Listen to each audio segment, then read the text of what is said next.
So we've got fresh details on one of my most anticipated games of the year with Donkey Kong Bananza, going over the destruction tech, its origins as a Switch 1 game, and so much more. So let's go ahead and jump right into it here, guys. This was in an interview with IGN. Super Mario Odyssey's producer talked about the tech and what Donkey Kong, when it comes to a 3D game, is all about. So here's what Motokura had to say in the interview with IGN when it comes to that destruction tech. Well, I would say the very original impetus of the development of Donkey Kong Bananza was when my boss, Mr. Koizumi, approached our team and asked us to consider working on a 3D Donkey Kong game. And that's when we realized we really needed to know more about Donkey Kong. So we went and spoke with Mr. Miyamoto, the original creator of the character. And Mr. Miyamoto has experienced not only working on the Donkey Kong games that he was directly responsible for, but also worked alongside Rare on the Donkey Kong games that they created. And for him, a lot of things that came up were the unique actions that a really strong character like Donkey Kong can engage in. Things like hand slap or blowing his breath. So Mokuta also provided some other insights when it comes to the destruction tech that was originally in Super Mario Odyssey. So let's talk about that a bit more. Saying this, quote, "And I also spoke to Mr. Koizumi, who had served as the director on Jungle Beat. And for him, one thing that was really important distinguishing characteristic from a character like, let's say, Mario, is that Donkey Kong has these longer, stronger arms. So we took all these distinctive features of Donkey Kong as a character and tried to think of how we could bring them to play in a new game.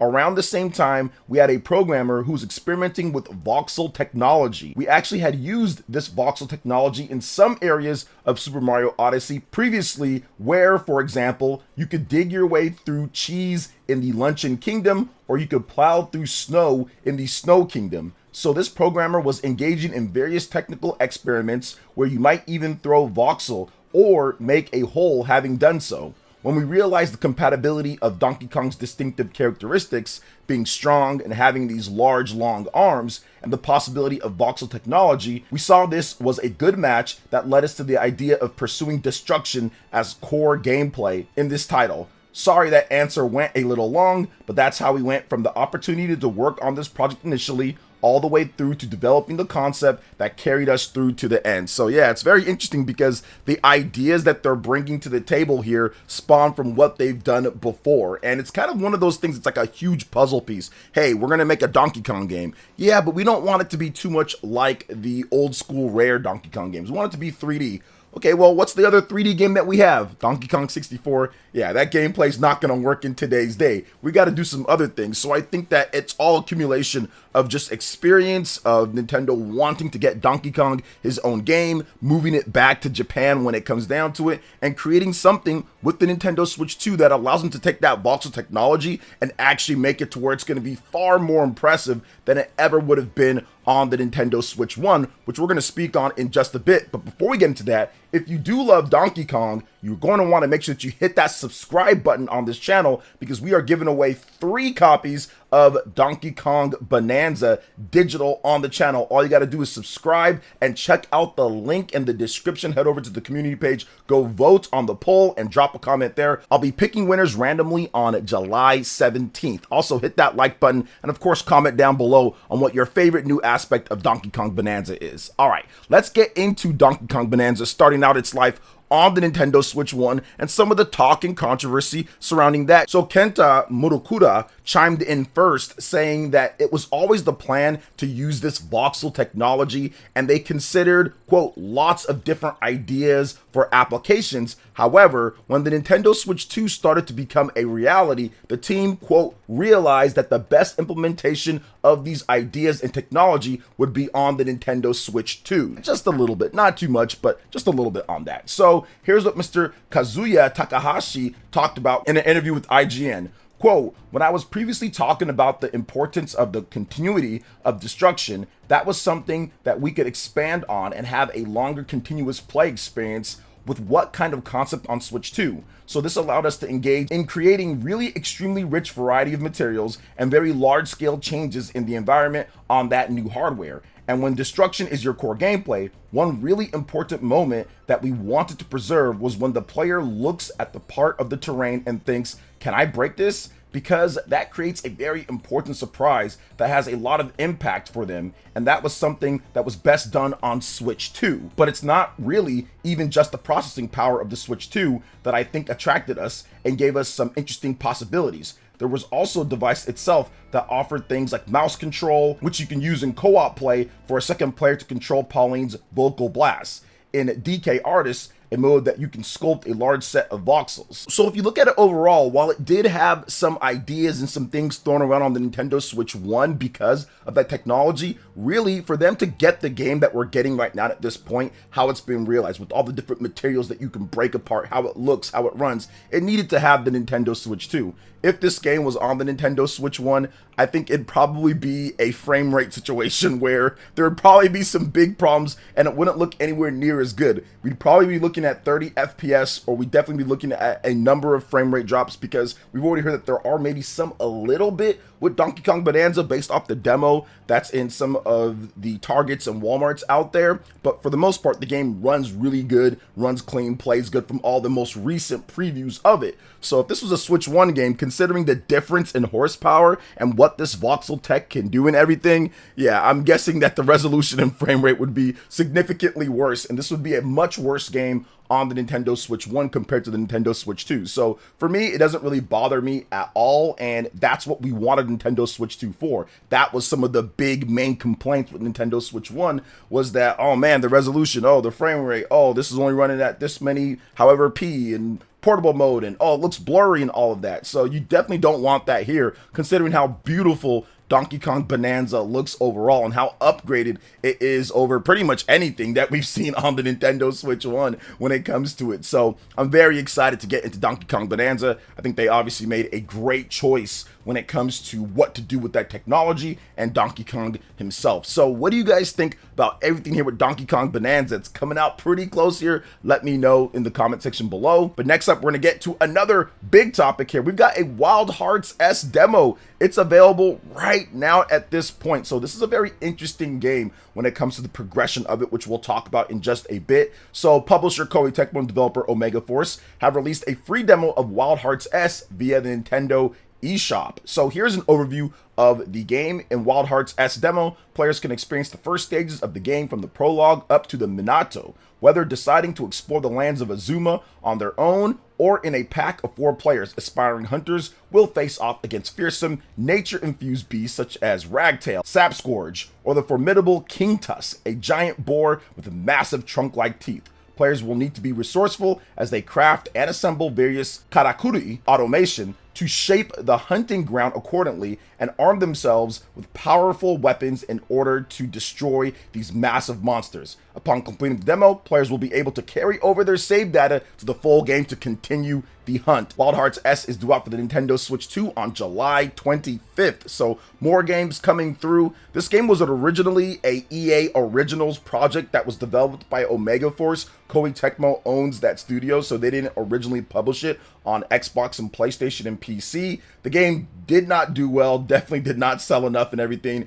They essentially dropped it at that point when it comes to updates and all of that, and then it's rebirthed down on the Nintendo Switch 2 overall, with Koei Tecmo taking over, with Omega Force, their own developer, and publishing it on the Nintendo Switch 2. So definitely an interesting path for it to get to where it's at this point, and I'm hoping that they do have some success on the Nintendo Switch 2, as there's not a brand new Monster Hunter game for the platform. Now, of course, you can go back and play the Nintendo Switch 1 Monster Hunter games, no problem at all. But if you're looking for something maybe just a little bit different, or if you've already played the Monster Hunter games and got through all this content, maybe it might be good to check out Wild Hearts S before a new Monster Hunter drops on the Nintendo Switch 2, because you know Capcom has something up their sleeves for a Monster Hunter on the Nintendo Switch 2 after the massive success of Monster Hunter Rise on the Nintendo Switch 1, and of course the Sunbreak DLC. So what do you guys think about Wild Hearts S? Planning on checking out the demo or picking up the game? Let me know in the comment section below. Now we are going to move on to the next topic here, and that is the Famitsu sales for June 30th, 2025 through July 6, 2025. And essentially the main thing here is Mario Kart World and the Nintendo Switch 2 are still dominating the charts overall. There's not even any other system even close, but even the Nintendo Switch 1 continues to be an okay seller considering the Nintendo Switch 2 is out and considering how old the platform is. So I'm going to put up the top 10 sales later. The top 30 will be available, but Mario Kart World is still dominating. But overall, it's essentially the same stuff here. You got Fantasy Life, which is doing great. Love to see Rune Factory, Guardians of Azuma. Mario Kart 8 Deluxe continues to just be incredible when it comes to the sales. People are just buying both and enjoying both when it comes to Mario Kart World and Mario Kart 8 Deluxe. Super Mario Party Jamboree's there. I think people are getting ready for that update when it comes down to it. And Death Stranding 2 still holding in there when it comes to the top 5 in at number 3. But hardware sales, pretty much a wash overall. The Nintendo Switch 2,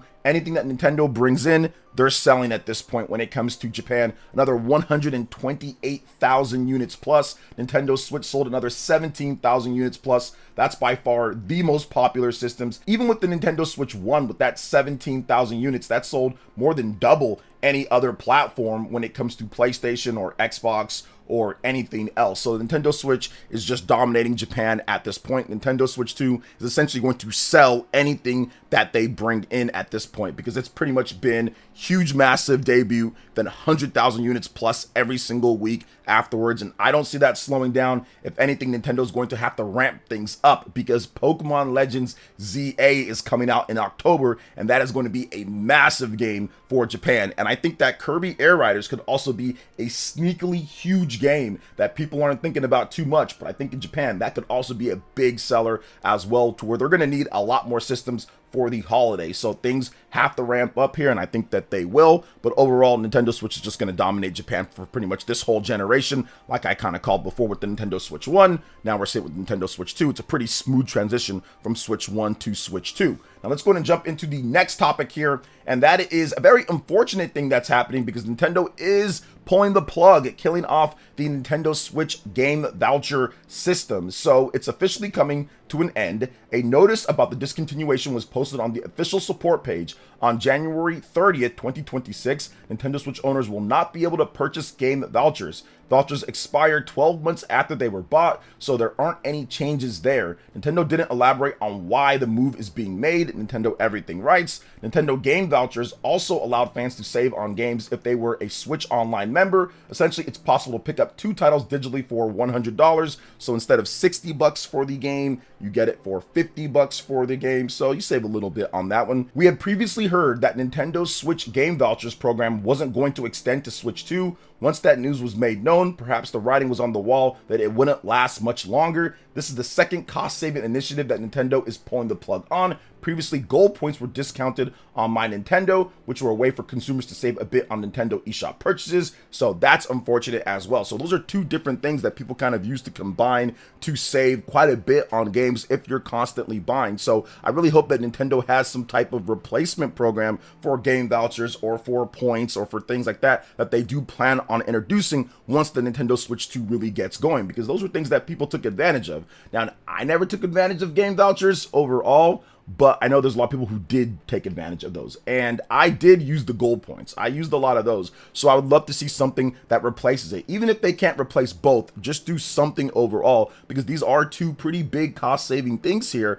And it would be great if we had those same options on the Nintendo Switch 2, as Nintendo Switch 2 is probably going to be a lot of people's main platform. I think people kind of underestimate how the Nintendo Switch 1 was a lot of people's main platform. They always see it as a side thing. I feel that a lot of people have it as their main platform overall, as time is limited for many to actually play video games. But what do you guys think about this when it comes to everything that we talked about here? Let me know in the comment section below. All right, guys, that wraps it up for this video here. Thank you so much for watching. I do appreciate it. Please make sure you hit that like button, subscribe if you're someone new, click that notification bell, and check out my other Nintendo Switch 2 RPG content and more right here on screen. Thanks for watching, and we'll catch you guys for the next one. Peace.